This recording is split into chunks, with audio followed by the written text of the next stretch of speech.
So the funny part was I did a Google search for how many watts does lightning have? Oh. Jesus. I know exactly how much. 100 terawatts. Like, oh my God, that'll charge my battery really fast. I thought it was another number, and we know it because of some movie.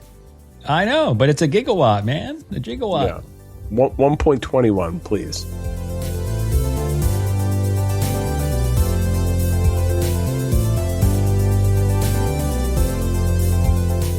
Welcome to I Like Batteries, the show where we explore the world of batteries. I'm Mike Muldoon. And I'm Jeff Lynch. Good evening, Mike. Good evening, Jeff, and Happy New Year. Happy New Year, second show of 2026. Technically, this is the first recording.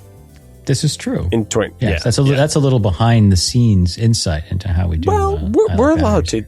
We can tell them about that. I mean, it's okay. We're not trying to. We're not. There's not that much secret sauce here that we're not willing to spill.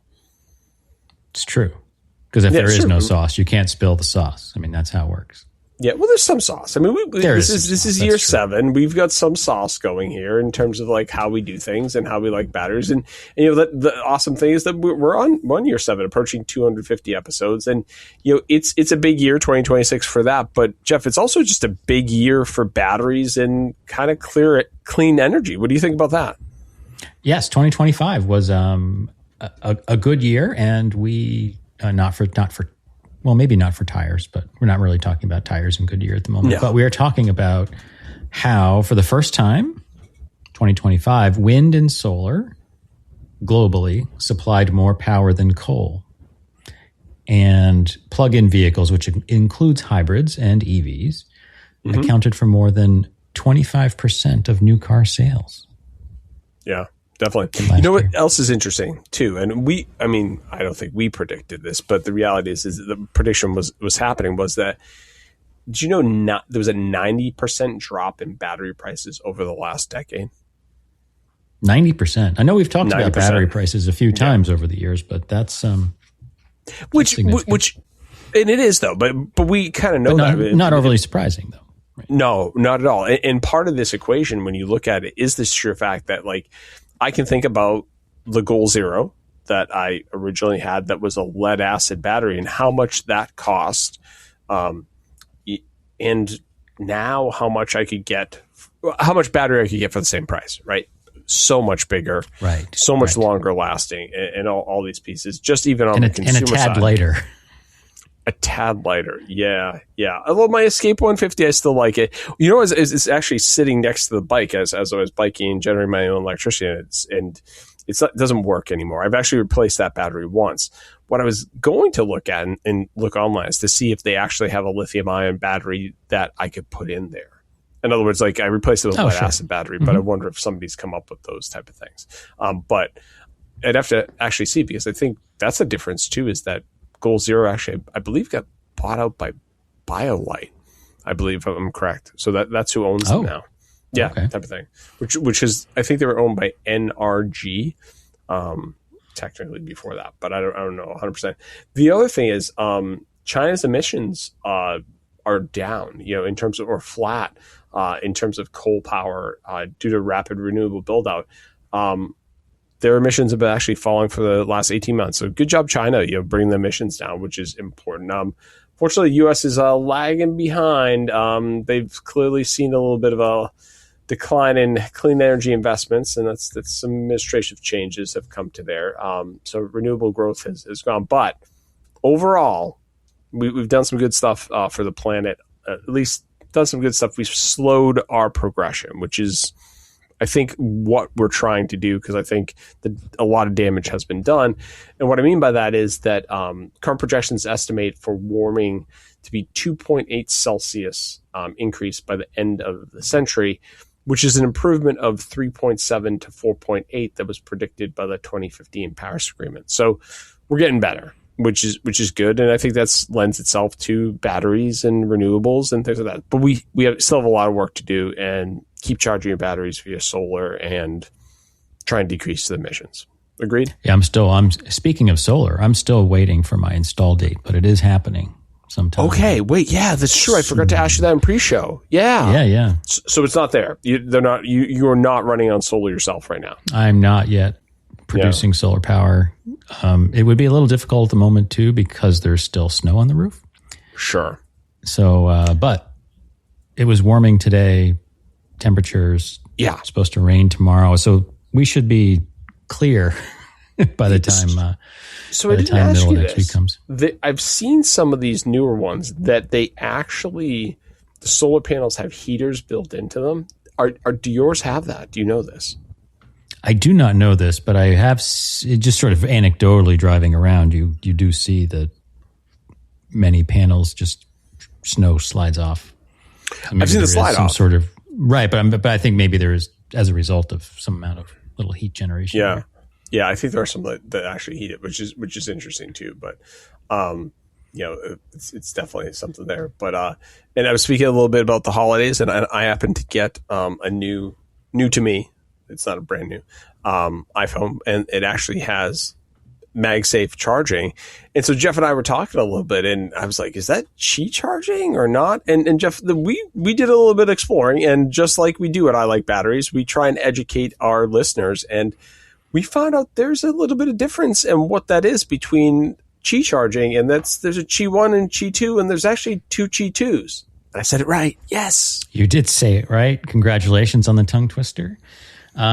Regardless of what we're talking about, though, they are all magnetic induction charging devices. So there's an alignment of coils that electricity runs through.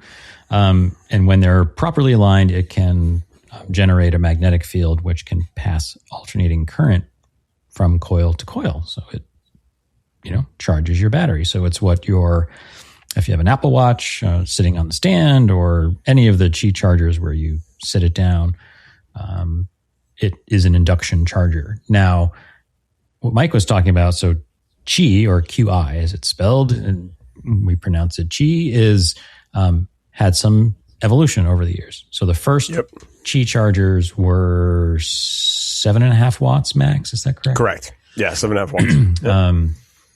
And again, early days, maybe up to 15 watts of support. Qi 2 also up to 15 watts, but has better alignment. So when one of the early problems was if the especially the pad ones where you would have it flat on a table and you'd put your device on, if it wasn't completely perfectly aligned, it would heat up a little more, it would generate some heat, and it wouldn't charge as fast. So Qi 2 provides magnets that help align the coils, so it's more efficient, doesn't heat up as much. Obviously only supported on maybe newer devices, but it is sort of what they call, an emerging standard. Yep. As soon as that happens, of course, there's a new emerging standard, and now there's Qi 2 25 watts. So essentially the same thing as Qi 2, but supporting faster charging. Yeah, that's right. And we did a little research in case you're wondering, you're like, okay, well, this is all great, but how much charging do I get, say, over a lightning cable? So do you know the answer to that, Jeff? Yes, an Apple Lightning cable, not Apple Lightning. Yes, true. Yeah. So they start at 20 watts, and Apple fast charging requires 20 watts minimum, but Lightning can go up to 27 watts based on what we've looked at. And USB-C based phones, based on the charger you have, there is a standard called USB-C PD, which is power delivery, stands for power delivery, which can go up to 240 watts, which is still safe for your phone because your phone won't blow up if you charge it in, plug it into a 240 watt USB-C PD based charger. But your phone knows what to ask for, so it doesn't blow itself up. It will not ask for 240. No. It's too much. Yeah. I mean, that would be too much even for like a MacBook Pro. It would, yes. Although the newer MacBook Pros, I think, are over 100 now, like they're over 120. Yeah, for sure. Because that's the thing. Like you're seeing a lot of the power stations have like a 120 USB-C. Right. So I think that's what they're trying to go for. So you can actually charge via USB-C with that, which is good. And I mean, I think you'll see more and more of these coming out as we go. But the other neat thing, Jeff, is like, what if you decided and you got a motorcycle for Christmas? That'd be kind of cool. But you know what would be even cooler is if you got a motorcycle that was battery powered and it had solid state batteries. And if you got that, it's possible because it's out there. And what we're actually talking about is a really cool battery powered device. And solid state batteries, in case our listeners forgot, can you remind them, Jeff, what the difference with a solid state battery is versus, I'd say, like kind of traditional lithium ion batteries? Yes. And if you go back to episode 247, Jill Pistana told us exactly that. And it's very simple. It's traditional lithium ion batteries have a liquid electrolyte, and solid state batteries have a solid one. So, exactly. And what we're talking about here is Verge motorcycles. I think I have that right. And the Donut Lab, which is kind of really cool, who are the makers of the battery, the first production electric motorcycle to use solid state batteries. And they believe it's the first vehicle of its kind, which I do think is correct. I don't think we've actually had a EV that technically has solid state batteries. It's kind of, or fully. We've had semi solid state batteries as they define it, but not a full solid state battery. So we'll have to confirm that.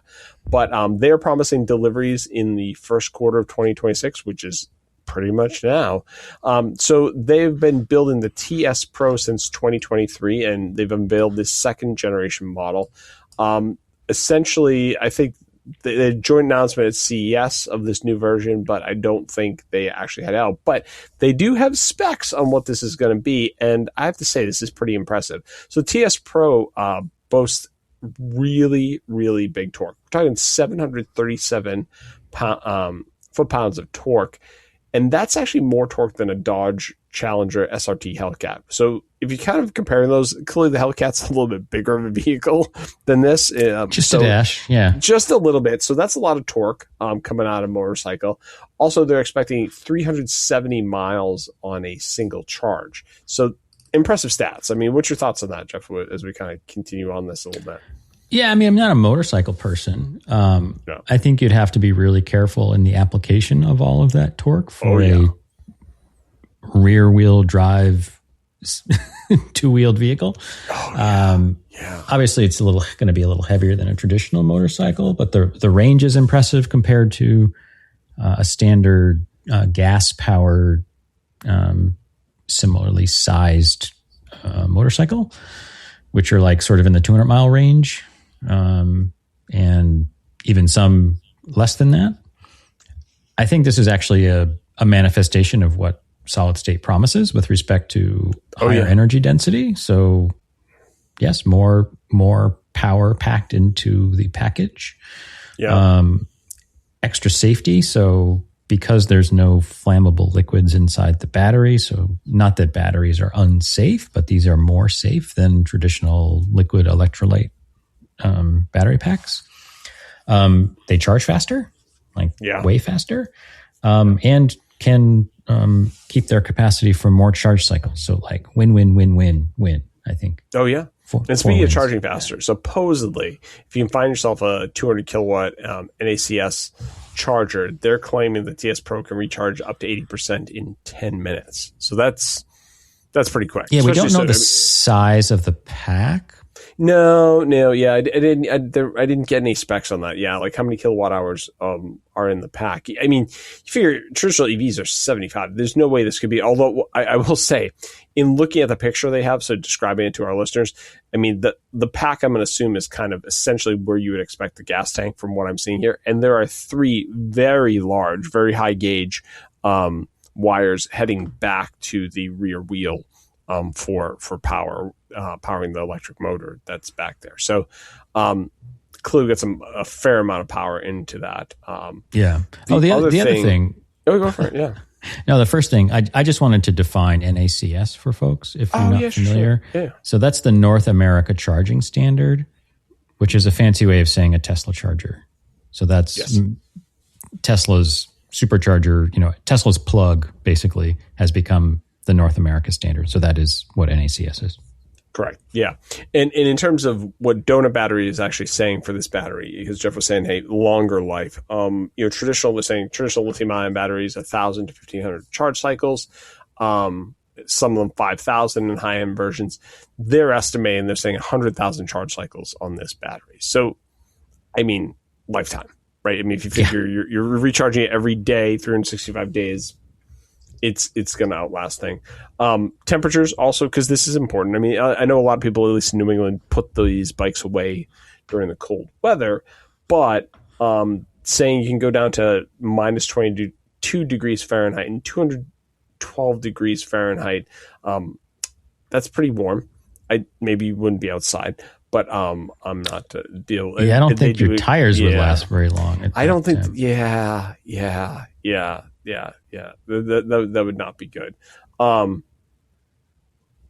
yeah, but I still wasn't able to find data on exactly like, hey, how many watt hours are on that. But still pretty impressive for battery for vehicles as well. So I'm thinking this is definitely pretty cool.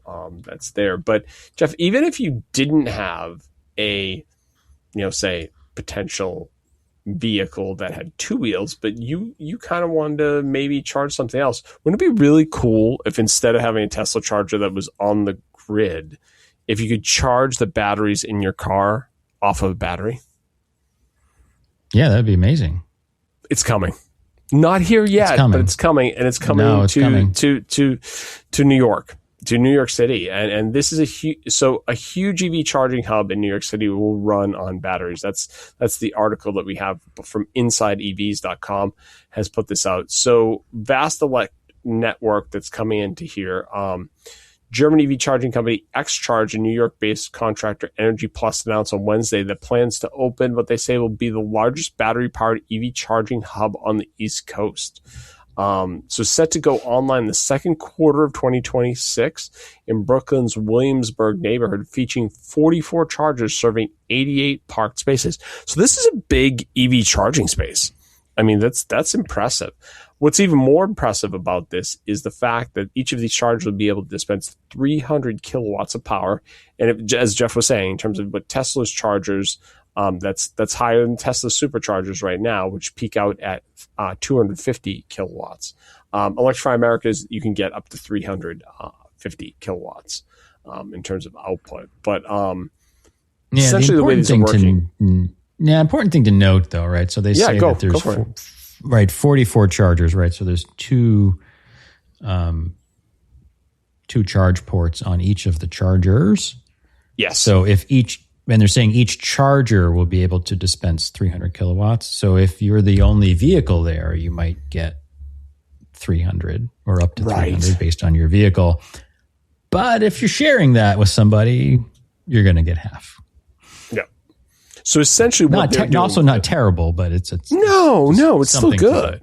Yeah. But I think what they're trying to do here is essentially, if you had this much coming off the grid, it would be hard because they're charging these battery banks in times where essentially power is cheaper, right? Because we know that happens with net metering. So they're going to charge them up and then be able to use the grid as well as this, I'd say, in some ways, somewhat of a hybrid approach to charging all of these vehicles when you kind of look at it in the system. So these they're called grid-linked chargers, hence the name, they're grid-linked, will deliver up to 9.4 megawatt hours of electricity, with each container housing 215 kilowatt hours of battery storage capacity. So for our listeners, if you think about that, the size of that pack, that's a pretty big pack, given the fact that really most EVs, I mean, there are exceptions to this. I mean, some go up to 90, some Mach-E's are going up to 90, almost 100 or 99 kilowatt hours. Some are over 100, not the Mach-E's, but there's EVs that are over 100.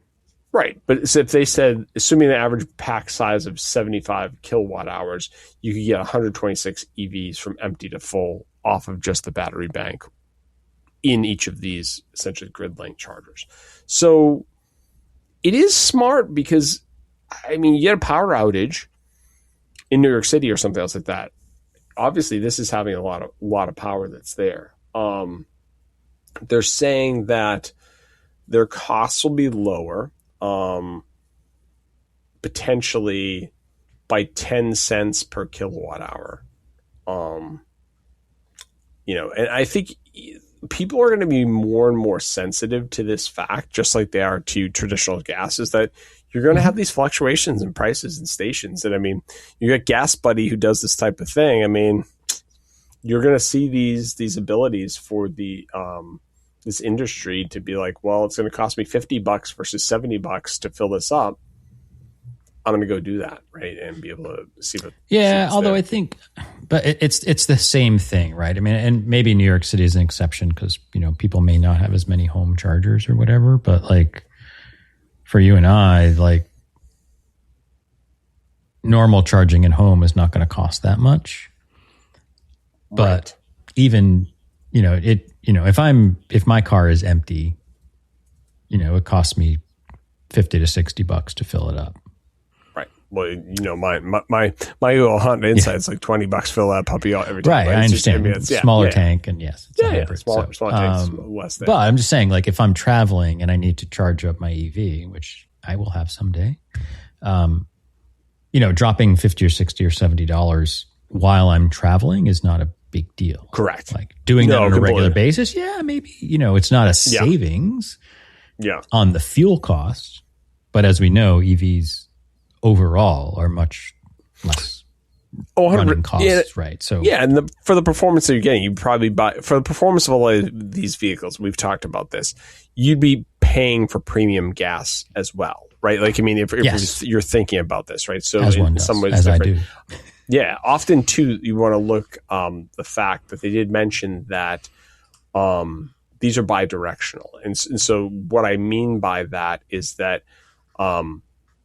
GridLink's also going to support the ability to send power back to the grid during emergencies to help ease the strain. So at 215 kilowatt hours at 44 essentially stations, that's 9,460 kilowatt hours that they have available in this station. So as they bring more of these, I would think, to the city, it is essentially being its own microgrid for folks to be able to have. So just throwing that out there as well. Sure. And they did bring up something that we've talked about. Is the fact that essentially functions stationary storage to help utilities manage rising electricity demand from things like energy hungry AI data centers. I talked about this. I asked Gemini, like, hey, how much are you using? And it'd be an interesting one to like how much you're using now versus what you were using 6 months ago. So this is where we say you might want to have yourself a little power station at home, especially like if I was in New York City and I would like to have a little EcoFlow or something going, because I do think that there's the potential there that you're going to have some brownouts as time goes on and whatnot. Yep. But and summertime they get it a lot anyway with all these things going. So hence to say all this 7 years ago, Jeff, we were kind of getting this going. And I know one of our questions was, hey, are we going to have enough content to be able to do this show? I don't know. We had no expectation of how long we would be, kind of running the show. No, honestly, we still don't. We still don't, right? But I guess my point to this is, here we are 7 years later, and you look at all the advancements in batteries. It just continues to be amazing. Yeah, I mean, and I feel like in some ways we're just scratching the surface of what we're able to see. And we've talked about this. You're looking at motorcycles. You're looking at clearly scooters, e-bikes, all these things. And then, we're just starting to get into watercraft and whatnot. And airplanes, it's there. And that just lends itself to the next part, which we're not going to be able to have a interplanetary travel where you're going to have a battery that takes a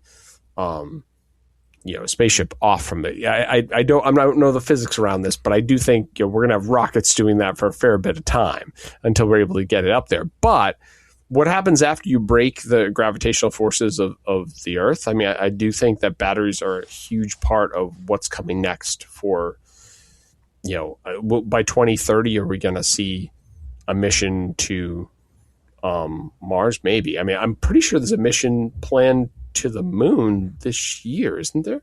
If I looked at it, so or at least some type of thing that's happening. I know there was, although these things change, and you have to think batteries are going to be a huge part of that. That are there. So and solar. One would have to imagine solar is a big part of that too. Oh yeah. Oh well, yeah. I mean, you're going to use solar for sure. No, I think. Let me see. Yep, I was right. NASA plans first crewed moon mission in 50 years for February 2026. Yep. All right, right around the corner. Yeah.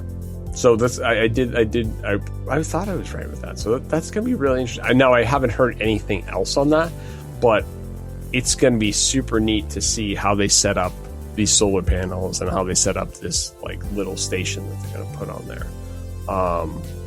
The Artemis 2 mission to the moon. So there you go. All right, cool. Looking forward to that. Yeah, we'll definitely see those. And looking forward to another year of some excellent shows for 2026 from I Like Batteries. So folks, hopefully you got something out of this. Stay tuned. More to come on this. And always, try and stay fully charged, or at least 80%. Hope you have a great week.